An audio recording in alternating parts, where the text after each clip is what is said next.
aqui mais uma semana para o nosso estudo para professores de jovens. Nós estamos trazendo dicas, sugestões bíblico-doutrinárias e pedagógicas para incrementar a sua aula e assim contribuir para um ensino de qualidade na sua sala de aula, na sua turma, da sua igreja. Nesta semana nós estamos estudando a lição de número 10, que tem por título Interpretando erroneamente as Escrituras.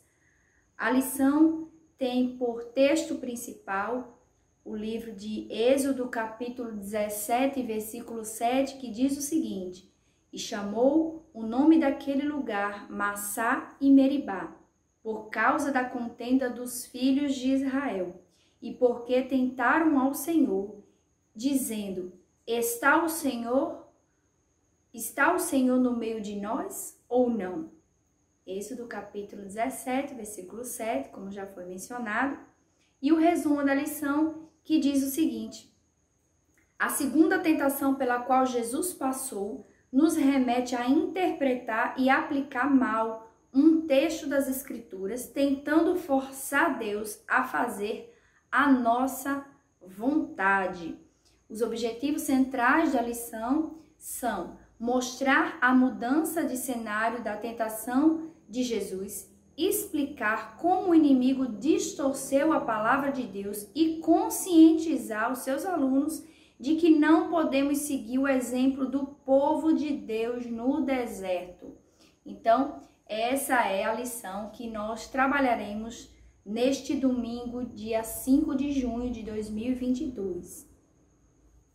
A nossa leitura em classe, que é o texto bíblico, se encontra no livro de Mateus, capítulos 4, do 5 ao 7, seguido de Deuteronômio, capítulo 6, do versículo 13 ao 16.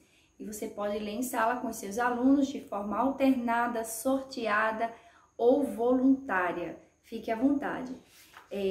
Essa semana, a lição ela é basicamente a continuidade, né, da lição 9.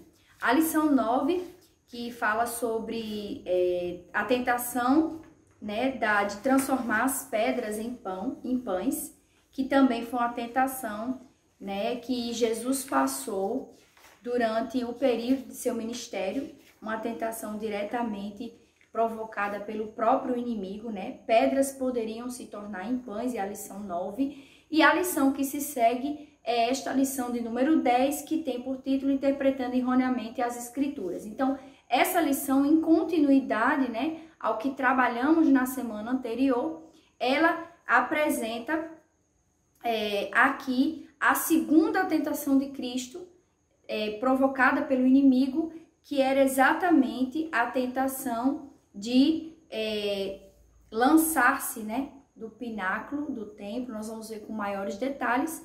E é importante o professor fazer um resumo da lição anterior para que seus alunos estejam atentos aos detalhes dessa nova lição.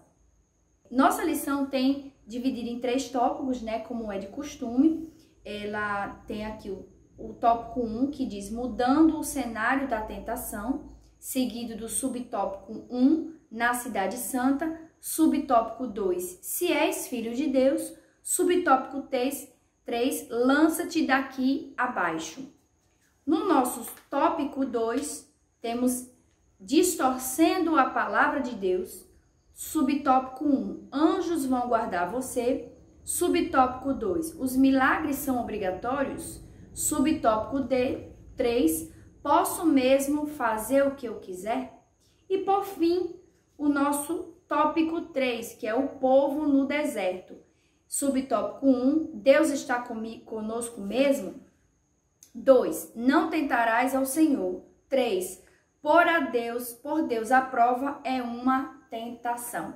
Então, essas são as partes nas quais estão divididas as lições desse. No nosso tópico 1, nós temos aqui mudando o cenário da tentação. Então, que cenário foi esse em que ocorreu a segunda tentação de Jesus? Jesus estava, como já foi dito na lição anterior, Jesus estava no deserto, havia passado 40 dias jejuando, estava enfraquecido carnalmente, porém seu espírito estava forte. Mas como o inimigo é astuto, provocou um momento ali, aproveitou a fragilidade de Jesus como ser humano, como pessoa de carne e osso, para tentá-lo e obter êxito. Porém, Cristo venceu a tentação por meio das Escrituras. Então, Cristo deixa mais uma vez exemplo para nós que as Escrituras são o nosso manual, a nossa regra de fé, e é com ela que nós podemos vencer as tentações, por meio das Escrituras. Então, no tópico 1, mudando o cenário da tentação, nós vamos ver que a Cidade Santa, né, registra que após a primeira tentação no deserto, Jesus é transportado à Cidade Santa e levado ao pináculo do templo. Então, nesse primeiro tópico é importante fazer uma contextualização para os alunos, mostrando a cidade, qual era essa cidade, o templo, mostrando que pináculo era esse, né? Aqui no subtópico diz o que era o pináculo, né? Que foi construído exatamente por Herodes. É bom resgatar um pouquinho que o templo que foi reconstruído por Zorobabel após a saída do exílio, né? Quando chegou o período de Herodes, ele fez algumas modificações nesse templo e uma dessas modificações foi na arquitetura. Então, esse pináculo fazia parte, né, dessa nova arquitetura e gerava a admiração das pessoas, era um lugar bastante chamativo daquela região. Então, o inimigo se aproveitou deste lugar que era santo, né, a casa de Deus, o templo, aproveitou para tentar convencer a Jesus a profanar, né, a realmente ali ceder à tentação de se jogar do templo, né, desse pináculo, que era essa parte muito alta. Então, é bem interessante destacar esse contexto histórico aqui para os seus alunos. No subtópico 2, que tem por título Se Tu És o Filho de Deus, nós vamos ver aqui que é algo interessante a se destacar para seu aluno. Veja só, ele mostrou, né, a Jesus, ele disse, se tu és o Filho de Deus, ora, Jesus sabia que era o Filho de Deus. E aí é muito importante mostrar aqui para seu aluno o valor da identidade cristã. Quem é você? Quem é o seu aluno hoje? Porque o inimigo, ele coloca em xeque, muitas vezes, a nossa identidade cristã, querendo que nós assumamos ou questiona quem somos nós diante de Deus. Então, é muito importante porque esse subtópico 2, ele exalta, ele ressalta essa identidade de Cristo. E aí ele começa a jogar, né? E ele diz, se és o Filho de Deus, e a segunda tentativa traz exatamente questionando, né, o que Deus já havia afirmado. Então, quem somos nós? Então, é bem interessante que o professor frise, neste momento, a identidade cristã do seu aluno. Questione, frise, quem é você? Você se reconhece? Quem é você no reino de Deus? Então, como subsídio bíblico, eu vou deixar aqui o livro de Filipenses, capítulo 2, o 5 e o 6, e diz assim, e sendo Deus, não teve por usurpação ser igual a Deus. Então, sendo Deus, em todo tempo a Bíblia afirma que Cristo é o próprio Deus. No batismo, quando ele foi batizar, este é meu filho amado, a quem me comprazo. Então, o tempo todo Deus já havia dito quem era Cristo. Então, em nenhum momento Cristo, como ser humano, como carne, ele duvidou de quem era ele.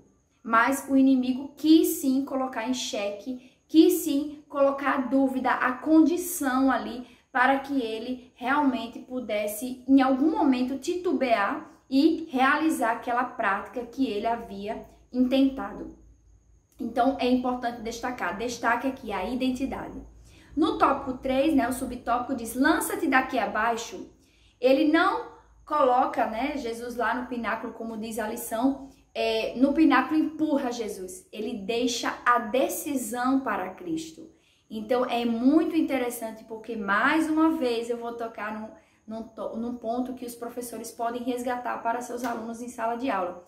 O inimigo sempre vem com iscas, sempre vem com pequenas ciladas. Então, para o seu aluno ter cuidado, porque ele nunca vai aparecer como realmente ele é. Ele não jogou Cristo abaixo, ele intentou seduzir ali Cristo. Ele disse: lança-te daqui abaixo, porque está escrito, dar a ordem aos anjos ao teu respeito. Ele usou a própria escritura para convencer a Cristo, humanamente falando, a se jogar, porque ele poderia ser, sim, guardado e protegido e livrado, até porque a própria lição diz, com certeza, se isso acontecesse, ele seria, sim, resgatado, haveria um milagre, mas a cruz era o caminho. Era necessário que Cristo passasse pelo processo da crucificação para que nós pudéssemos ter a vida que nós temos hoje com ele. Então, é importante deixar aqui destacado que uma escolha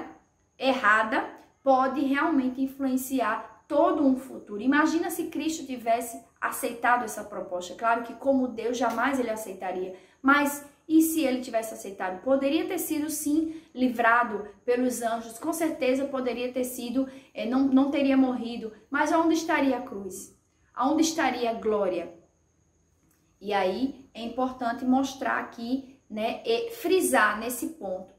Tem um subsídio bíblico que nós podemos também utilizar em sala, que está escrito no livro de Oséias, capítulo 4, e o versículo 6, que diz: o meu povo peca porque lhes falta conhecimento. E aqui muito bem, esse versículo muito bem importante, né? Muito bem frisado, porque o pecado, o ato de ceder à tentação e do pecar está ligado à falta de conhecimento verdadeiro das Escrituras, porque o diabo conhecia as Escrituras. Mas de que forma ele conhecia as Escrituras? Ele conhece e ele distorce. Ele traz a distorção. Então, o crente verdadeiro é aquele que conhece e vive, e por isso ele não vai pecar a todo momento. Claro que nós estamos sujeitos a pecar, mas não é a todo momento. Quem guarda a palavra de Deus evita o pecado. Então, essas são as dicas desse primeiro tópico.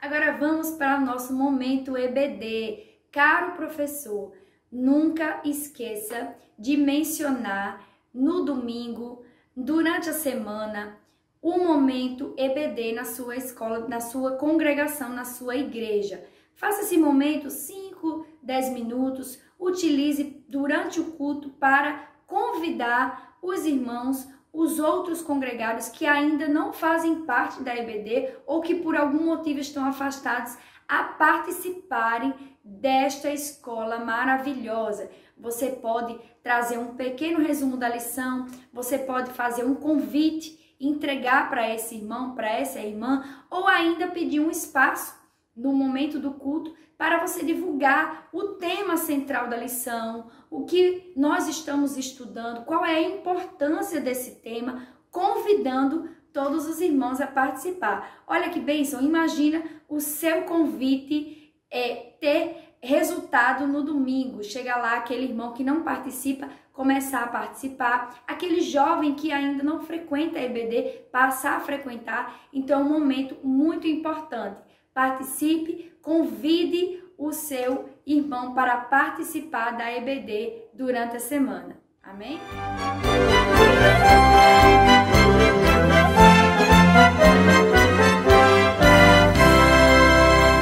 Distorcendo a palavra de Deus. E aí o tópico 1, subtópico 1 diz: anjos vão guardar você. Então, quando ele propõe no tópico anterior que Cristo se lançasse do pináculo abaixo, ele diz: anjos dará ordem ao teu respeito. Então, ele joga a palavra, né, e diz que eles guardariam a Cristo. E aí é importante o professor frisar aqui que o diabo, ele sabe citar as Escrituras. Ele sabe mostrar por meio da própria palavra caminhos malignos. Vejam que paradoxo, né? Porque a palavra é a palavra de vida eterna, é a palavra que traz luz, que traz consolação, mas o diabo usou a própria palavra. E aí, mais um subsídio que está escrito em Mateus, capítulo 22 e 29, que diz: errais por não conhecer as Escrituras.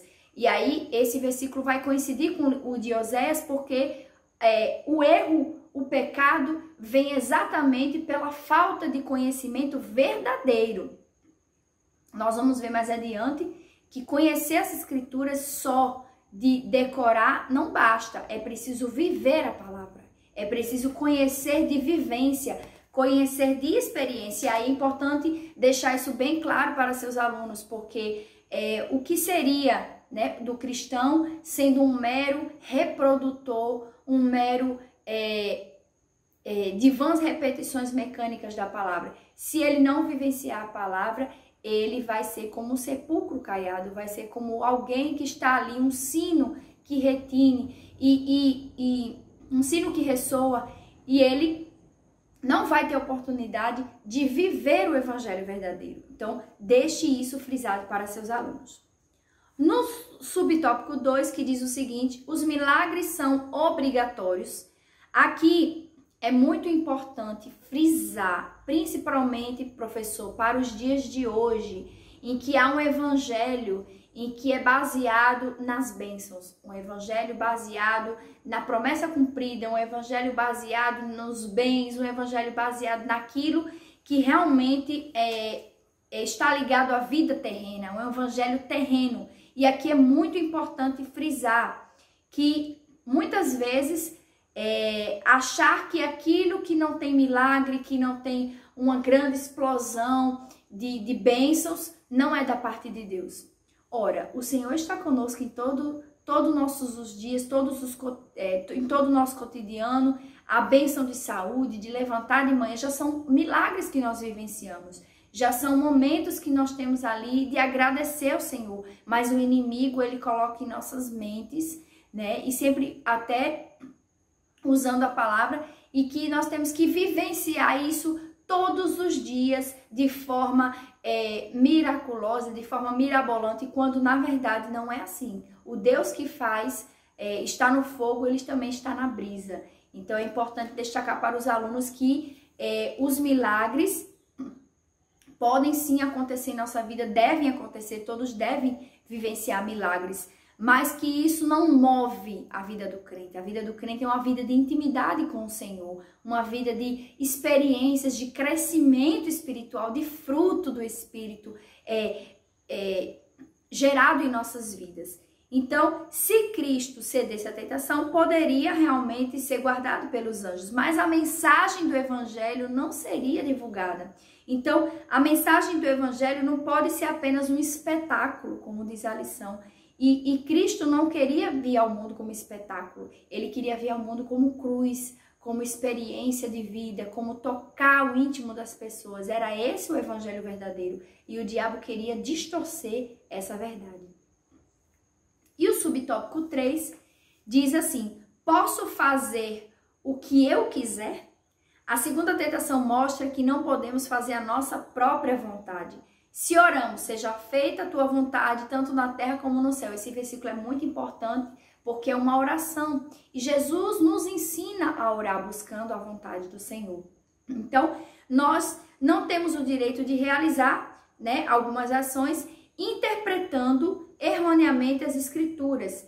Porque, por exemplo, tem aqui que o autor cita, e é importante o professor citar também, o texto de Filipenses 4,13. Posso todas as coisas naquele que me fortalece. E esse texto ele é muito mal interpretado por diversas pessoas, e às vezes até nos púlpitos da igreja. E é importante o professor frisar, esse posso todas as coisas, se lermos o contexto da produção de Paulo desse versículo, nós vamos ver que na verdade, ele podia passar pelas diversas situações. Ele disse, posso todas as coisas. Antes ele começa a falar, você está com fome, você está em abundância, você está na escassez, sei estar em bonança. Então Paulo, ele vai dizendo como era a vida dele, tanto fazia ele estar de um jeito como de outro, mas que em todas as coisas que ele poderia passar, e aí vem esse versículo, ele podia todas as coisas naquele que o fortalece, que é o próprio Senhor. Então esse versículo, ele é mal interpretado muitas vezes, porque há a ideia de que se pode fazer todas as coisas, quando na verdade você pode passar por várias coisas, mas Cristo te fortalece aí neste caminho. Então é importante frisar prioritariamente esse versículo e essa parte aqui para seu aluno, certo?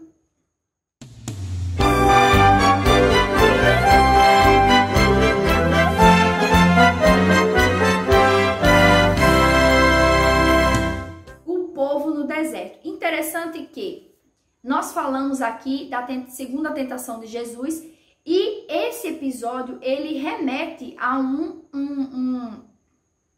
episódio que nós já estudamos, né?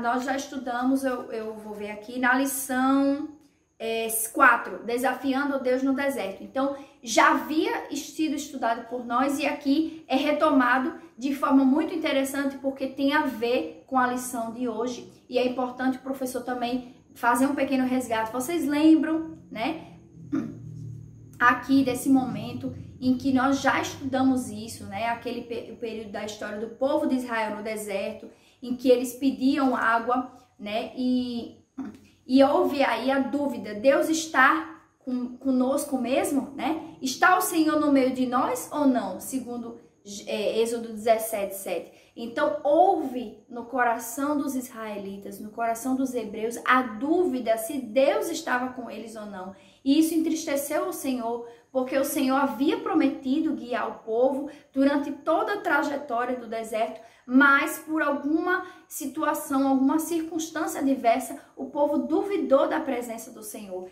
Então, é muito difícil realmente não passar por essa tentação de duvidar se às vezes o Senhor está conosco ou não. Então, nós somos tentados muitas vezes nas tribulações, e aí é importante frisar para o seu aluno que mesmo quando vier as tribulações, mesmo quando vier as lutas, Deus está conosco. E que nós não venhamos cair em tentação de dizer, Senhor, Tu estás comigo? Tu esqueceu de mim? Então, é importante dizer para o seu aluno, o Senhor está com você, o Senhor realmente está contigo e não duvide nunca da presença do Senhor. No subtópico 2 diz, não tentarás ao Senhor. No deserto, Deus iniciou o processo de amadurecimento com o povo. E aí, Cristo diz, né, não tentarás o Senhor teu Deus. Então, ele responde a Satanás com a palavra, porque nós devemos vencer as nossas lutas, não é contra a carne nem o sangue, mas contra os principados e potestades. Então, nós temos que a batalha é espiritual. E a Bíblia diz lá no livro de Efésios, capítulo 6, na armadura de Deus, né, que Paulo propõe, e ele diz que a palavra é a espada. A palavra é ali que vai realmente combater, né, aqueles ataques, aquela fúria do inimigo. Então, a palavra ela deve ser vivida. E aí, Cristo rebate com a palavra. Mais uma vez, importante o professor destacar, Cristo em todo momento não discutiu, ele poderia ter dito, eu sou o próprio Deus, eu estou aqui para uma missão, mas ele não quis discutir com o diabo porque ele sabia quem ele era. Então ele foi pela palavra, já que o inimigo estava também usando a palavra, porém de forma distorcida. E o subtópico 3, por Deus a prova é uma tentação. Então quando nós cometemos a tentação de colocar Deus à prova, é muito ruim, porque nós duvidamos da presença do Senhor em nossas vidas. Então, a Bíblia diz apenas uma situação em que se coloca Deus à prova. Quando o próprio Deus diz, no livro de Malaquias 3:10, que esse versículo é muito conhecido, certo? Que é o versículo que fala sobre os dízimos, e diz, ou seja, se, né, nós podemos fazer prova do Senhor, se não vos abrir a janela do céu e derramar bênçãos sobre vós, bênção tal, quer dizer, se as necessidades diárias não forem supridas. Então, nós podemos fazer se isso não acontecer. Porém, o Senhor promete que ao dizimista fiel, ele jamais deixaria acontecer isso. Então, nós podemos colocar Deus à prova se ele falhar. E nós sabemos que o Senhor não falha. Então, é nessa situação que Deus permite apenas que nós coloquemos em prova. É diferente, e aí o professor pode trazer, é diferente de fazer uma prova do Senhor em relação a algo particular. Fazer uma prova de mim. Se eu estou agindo certo, aí você pode pedir confirmação ao Senhor. Senhor, eu preciso vou fazer uma prova do Senhor. Se eu estou correta na minha atitude, me mostre, mas não provar o Senhor. Nós não podemos provar o Senhor, porque o Senhor é Deus soberano sobre todas as coisas. E aí deixe claro para seu aluno que nós devemos fazer prova de nós mesmos para o Senhor, mas nunca colocar o Senhor à prova, porque o Senhor, ele é soberano. Então, para finalizar, o professor pode trazer aí exatamente mostrando que o inimigo utilizou a escritura de forma errônea para induzir Cristo ao pecado, porém Cristo sendo Deus, né, que a gente já leu aqui, não teve usurpação ser igual a Deus, mas ele rebateu ao próprio Satanás com a palavra de Deus. E aí fecha a sua lição mostrando aos seus alunos que a palavra tem poder e que ela deve ser lida, guardada e praticada para que no tempo oportuno você consiga vencer as tentações e assim utilizar a palavra a seu favor. Amém?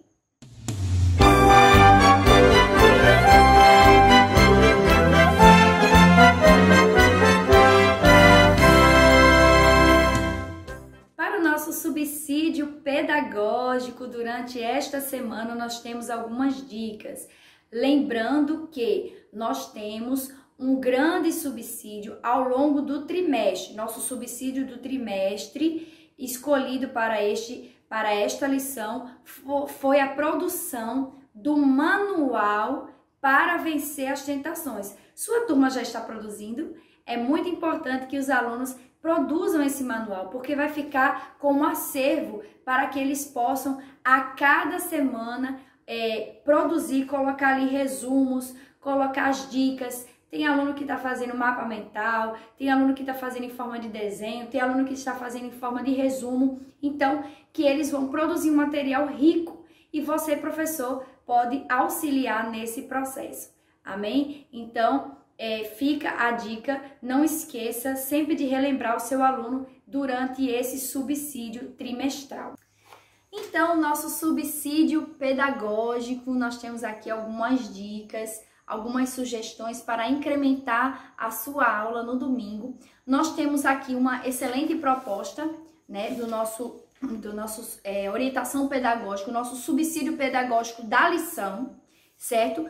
O nosso subsídio pedagógico da lição traz na página 69 um quadro das tentações, né? E aí pede para o professor reproduzir esse quadro, e aí eu sugiro o professor levar esse quadro aqui da lição impresso e distribuir a seus alunos, ou se você dispõe de quadro branco, você pode reproduzir esse quadro em escala maior para que seus alunos visualizem, e também pode levar em data show, caso você tenha disponibilidade. E aqui esse quadro é bem interessante porque ele vai, né, mostrar as possíveis dúvidas que tornaram real a situação. Então, houve ali a brecha para que o inimigo entrasse, né, com a sua astúcia devido à circunstância de Cristo, não que Cristo houvesse dado brecha para a tentação, mas que houve ali as possíveis dúvidas, né? Será que Deus proveria comida? Será que Deus protegeria Cristo? Será que ele governaria? Então, há realmente aqui essa intenção de mostrar, né, como é que o diabo se aproveitou daquele momento para tentar ao Senhor Jesus, que venceu maravilhosamente por meio da palavra. Então, você pode reproduzir esse quadro. A nossa dica pedagógica é uma dica de dinâmica, que aí eu vou retomar o que o professor Pedro trabalhou na lição passada, que é respondendo com a Bíblia 2, certo? Essa dinâmica é bastante interessante, porque respondendo com a Bíblia, vai ajudar os alunos a observarem que eles podem vencer as tentações por meio da palavra, sim, situações reais, praticadas em seu dia a dia, no seu cotidiano, como foi mostrado pelo professor Pedro. Então, essa dinâmica é muito interessante porque ela mostra que nós podemos não apenas estudar a palavra no domingo, fechar a Bíblia e ir para nossas casas. Não, a palavra ela deve ser vivenciada todos os dias. Todos os dias deve ser guardada. O salmista diz, escondi a palavra no meu coração para não pecar contra ti. Então ela deve estar encravada em nossos corações para que nós, em tempo oportuno, nos lembremos dessa palavra e assim não pequemos contra o Senhor. Então qual é a dinâmica? A dinâmica dessa semana, respondendo com a Bíblia 2, faz o seguinte. Na semana passada o professor Pedro havia dito que os alunos seriam convocados, né, para fazer ali duplas ou trios e responderiam a uma tentação específica do orgulho ou né, da tentação da fornicação, do adultério, por meio de situações, eles responderiam com a palavra. E então, a dinâmica dessa semana é o seguinte, o professor vai pegar situações de personagens bíblicos, prestem atenção, personagens bíblicos, situações em que houve a cessão da tentação, né, eles cederam à tentação e que se eles houvessem priorizado a palavra ou observado as escrituras, eles poderiam ter evitado. E aí o professor pode trazer como exemplo, vou deixar uns exemplos aqui, você pode ficar à vontade para fazer o seu. É a tentação de Sansão, que foi realmente algo que aconteceu na vida dele. A tentação de Davi, que já foi mencionada aqui na lição. A tentação de Safira e Ananias, de profanar realmente ali, de mentir diante do apóstolo Pedro. Você pode trazer a tentação de vários outros personagens em forma de uma pequena narrativa ou ainda só a referência bíblica. Você fica à vontade para levar isso. Se você quiser levar só a referência bíblica, vai incitar os seus alunos a folhearem a Bíblia e descobrir que tentação era essa e qual é o versículo que eu poderia utilizar para que evitasse que essa tentação fosse cedida, que fosse e ocorresse o pecado. Então, essa é a dinâmica aí, que é respondendo com a Bíblia 2, tendo em vista que a lição 9, né, antecede essa lição é a continuidade da lição 9. Então, fica a dica e a sugestão para este momento pedagógico. Então, foram essas nossas dicas e sugestões para a aula do domingo. Que Deus abençoe a sua casa, que Deus abençoe a sua vida e te conceda uma excelente aula. Que Deus te abençoe. Não esqueça de curtir, compartilhar e se inscrever em nosso canal. Ative também as notificações. Que Deus te abençoe e até a próxima semana.